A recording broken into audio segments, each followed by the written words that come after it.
We're moving from the first session where we talked about the treatment of melanoma and the role of clinical trials to the managing and living with melanoma. And in some ways the research would say we're moving from the hard evidence to some of the soft evidence, albeit that the soft is no less important than the hard evidence. And we're very fortunate to have a psychologist as our next speaker, Michele Watson, who works with the Melbourne City Mission Palliative Care and a specialist palliative care service. Michele also works in private practice, providing psychotherapy and counselling to people with cancer and their carers.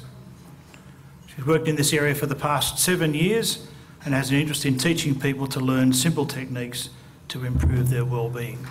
Welcome, Michele.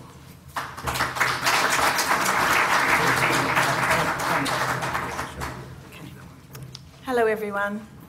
I'd like to take this opportunity to thank Melanoma Patients Australia for inviting me to speak today on what is such an important topic in the context of cancer care, and that is our mental health and our well-being. So I'm going to be speaking to you today about the potential impact of the accumulation of stress and distress and anxious worry that one can have when going through an experience of cancer. A diagnosis of cancer is a very stressful experience, and as we've heard this morning, it's full of uncertainty. And when there's uncertainty, there's anxiety and fear. Hearing the news creates anxious thoughts about our future. For family members, it raises awareness about cancer and also their concern. A diagnosis of melanoma, followed by treatment, including the highs and lows and the uncertainty, are all experienced alongside everyday demands, such as family life, parenting, meeting financial commitments, continuing to perform at work, and perhaps caring for elderly parents. So this goes on top of the life stress that's already there. So being diagnosed with melanoma could give you a lot to worry about. Everyone reacts differently.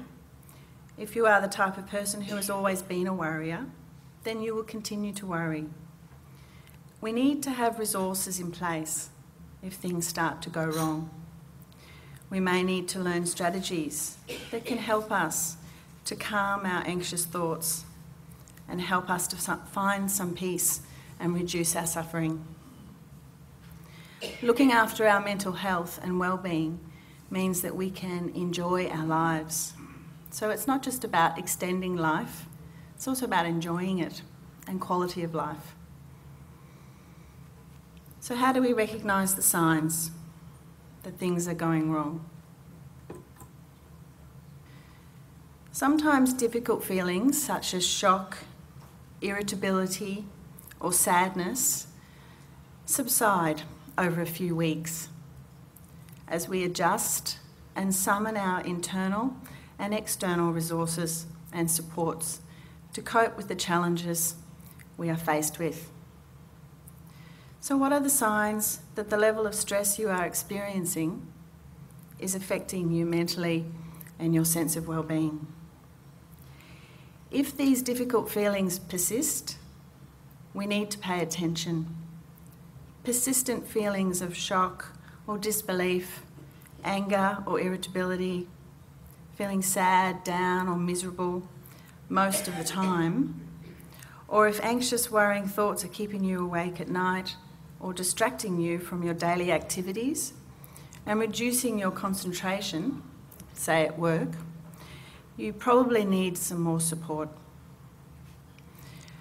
Just some other things, the misuse of alcohol, drugs, or gambling. Any behaviour out of character for you is a sign that your level of stress is impacting.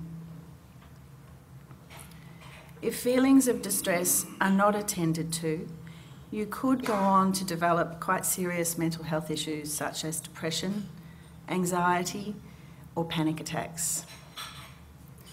It is important that you seek professional help. Speak with your GP about referring you to a health professional, psychologist, who can talk with you about developing strategies to manage your stress.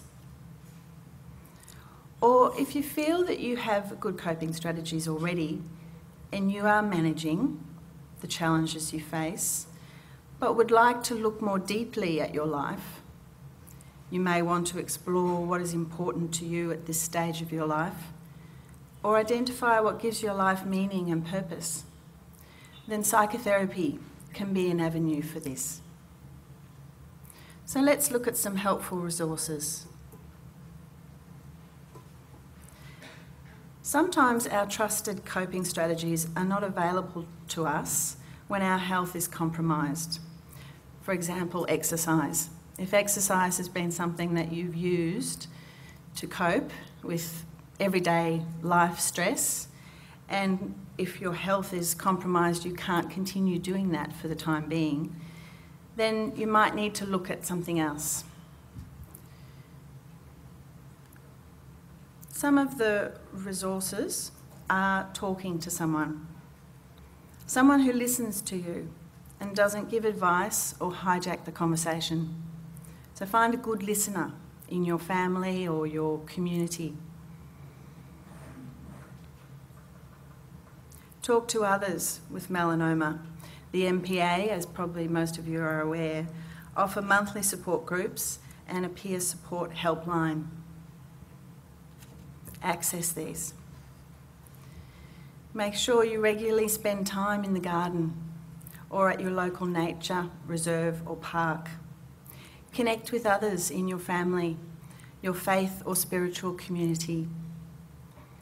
Draw, paint, or write in a journal your thoughts and feelings. You might think about accessing alternative therapies that assist with relaxation, such as massage, or find a group and learn to meditate. It's good to meditate in a group when you're first learning and you get great support from others. These are just some of the ways to reduce stress and improve our well-being. But we need to build these activities into our everyday lives. Looking after our mental health and well-being means that we are more able to enjoy our lives.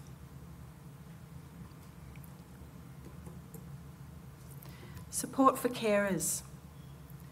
Carers and family members need help too. They also experience a loss of normal life and the need to adapt to a new kind of normal. They can become so focused on the person they're caring for that they neglect their own needs. Carers may also be trying to maintain work and family life and can feel stressed, worried, or sad. It's important to seek help and talk to others. It can also be helpful to remember to eat well, exercise, have regular time out, and access support when needed. Carers Victoria is here today. I think they have a table at the expo, and there's lots of information they'll have there about support for carers. So I encourage you to visit them and see what they have to offer.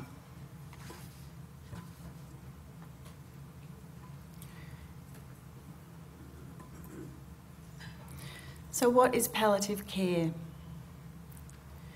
Palliative care is specialist care that aims to improve quality of life through prevention and relief of symptoms of physical, psychological, and/or spiritual distress. An admission to a palliative care service might be short-term, while specific issues are addressed, or it might be longer-term for more complex and ongoing issues. A person may move in and out of palliative care as their circumstances change. Palliative care is not just for end-of-life care, and medical treatment may continue, including chemotherapy and radiotherapy, while you are receiving palliative care.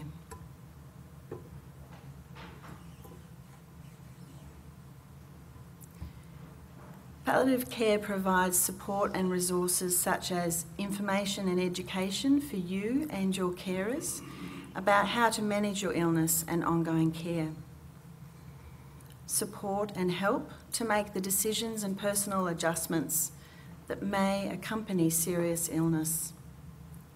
Coordination of care and help with planning and resources. Help with advanced care planning. Links to hospitals, palliative care inpatient units, and community support agencies. Consultancy services to other health professionals, and access to a 24-hour, 7-day-a-week nursing paging service. Accessing palliative care is appropriate for anyone with advanced disease, experiencing challenging physical, emotional, or spiritual symptoms. It is not just for end-of-life care. The care is provided in the home by specialist palliative care doctors, nurses, and other health professionals such as psychologists, social workers, massage therapists, art therapists, and spiritual carers. And the service is free of charge. So who can you talk to about palliative care? You can talk to your general practitioner, your oncologist, or consult the National Palliative Care Service Directory to find a service that provides care in your area. And Palliative Care Victoria is also here today, so if you want any information, they'll have some there for you. Thank you.